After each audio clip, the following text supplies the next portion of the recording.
I'm Matthias Dandois. I'm 30 years old. I'm from Paris, France, but I moved to New York 2 years ago. I'm a BMX flatland professional rider, 8 times world champion, and I've been loving living in the States. It's been lovely. BMX flatland is a part of BMX freestyle. So it's on a bike with 20 inches wheels. So a mountain bike is 26-inch wheels, so a BMX is a little bit smaller. And there are many disciplines in BMX freestyle. So you have ramps. On ramps, you have street, which is using the obstacles in the street, like stairs or handrails. And you have flatland. Flatland, you don't need anything. You just need a flat floor, a bike, and a brain, and that's what I do. So it's basically like breakdancing with a BMX bike.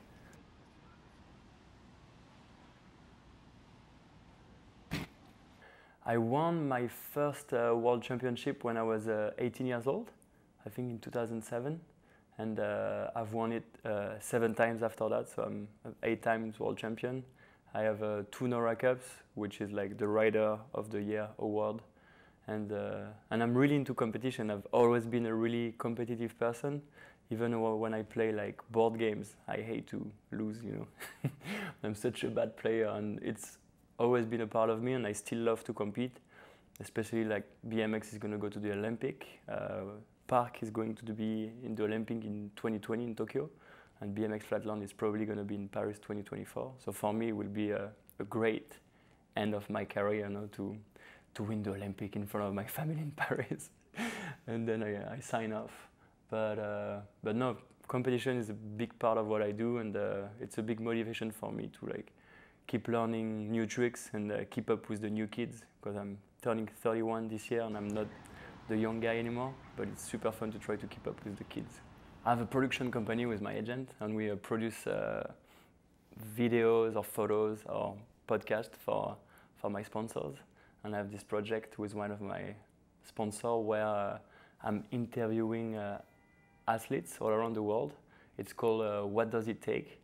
And we are trying to find out what it actually takes to become someone extraordinary. And it's been really cool because most of these athletes are getting interviewed by journalists, and they kind of ask the same question over and over all the time, and I'm trying to have a little bit of a different approach with my athlete background and ask them different questions than the usual, and it's been so interesting. We are launching it on the Spotify and Apple Podcasts and everywhere you can listen to podcasts in March.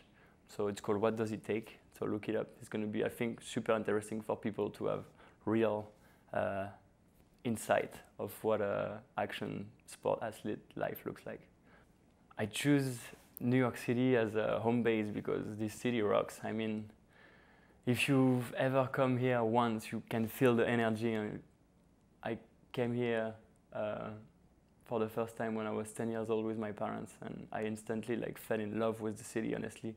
And when I had the opportunity to come here, because my girlfriend has been living in New York City for 11 years, I was like, yes, let's do this. And also geographically, it's right in between Paris and California, and I have a lot of things going on in Paris and California. It's only like a 7-hour flight to Paris, a 5-hour flight to California, so it's super convenient. I've been traveling my whole life. My parents, they didn't have a lot of money, but every year they insisted on going somewhere special, you know. So they were saving their money on bringing us, like, I don't know, we did a road trip in California in a van when I was like 10 years old, and the passion of traveling never left me, and this is something that everybody should experience because it opens your mind so much and opens the view you have on people. And I've always really been into photography since I started to ride BMX, because like BMX, video and photography go together, you know. And I started to shoot film photography 2 years ago, and everywhere I go, I shoot. I feel like the more thing I do, the better I am on my bike, because it's like you open your mind and then like it comes back to you.